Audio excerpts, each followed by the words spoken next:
सोने को बुरे वक्त का साथी माना जाता है। जब भी बुरा वक्त आता है सोने की चमक और बढ़ जाती है। कोरोना काल में भी सोने ने निवेशकों को निराश नहीं किया है। देश में जैसे जैसे कोरोना की दूसरी लहर बढ़ रही है, सोने की चमक भी उसी तेजी से बढ़ रही है। 31 मार्च को 10 ग्राम सोने का भाव 44,190 रुपए था, जो आज 47,800 रुपए प्रति 10 ग्राम के पार पहुंच गया है। यानी अप्रैल महीने में ही सोने की कीमतों में 3600 रुपए प्रति 10 ग्राम का उछाल आ गया। माना जा रहा है कि आने वाले दिनों में सोने की कीमतों में और तेजी आ सकती है। सोने का भाव प्रति 10 ग्राम 60,000 रुपए तक पहुंच सकता है।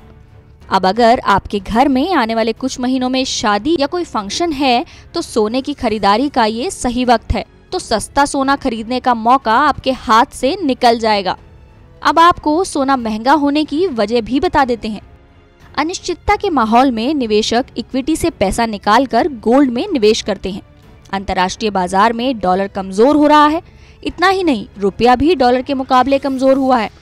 इससे भी सोने को सपोर्ट मिल रहा है। चीन में बैंकों को सोना इंपोर्ट करने की मंजूरी से आने वाले दिनों में सोने चांदी में तेजी देखने को मिल सकती है। खुदरा और थोक महंगाई दर के आंकड़े भी 8 साल के उच्चतम स्तर पर आ गए हैं, जिससे सोने और चांदी को सपोर्ट मिल रहा है। पिछले साल भी कोरोना के मामले बढ़ने के बाद सोने की कीमतों में रिकॉर्ड तेजी आई थी। सोने का भाव ऑल टाइम हाई पर पहुंच गया था। 10 ग्राम सोने का भाव 56,000 प्रति 10 ग्राम को पार कर गया था। ठीक वैसे ही 1 साल बाद कोरोना के मामलों में बढ़ोतरी देखी जा रही है।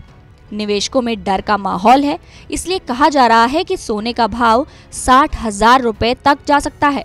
अब अगर आप गोल्ड ज्वेलरी खरीदने की प्लानिंग कर रहे हैं तो हॉलमार्क के निशान वाली ही ज्वेलरी खरीदें। हॉलमार्क का निशान सोने की शुद्धता की सरकारी गारंटी होता है। 22 कैरेट की ज्वेलरी पर BIS के निशान के बाद 91.6 लिखा हुआ जरूर देखें। वहीं 21 कैरेट की ज्वेलरी पर BIS के निशान के बाद 87.5 लिखा हुआ जरूर देखें। इसके अलावा अगर ज्वेलरी 18 कैरेट की है तो उस पर BIS के निशान के बाद 75.0 लिखा हुआ जरूर देखें।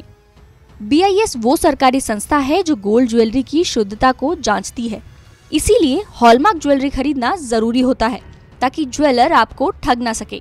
अगर आप नग वाली ज्वेलरी खरीद रहे हैं तो नग का सर्टिफिकेट जरूर लें और नग के वजन को सोने से अलग करवा कर ही ज्वेलरी खरीदें।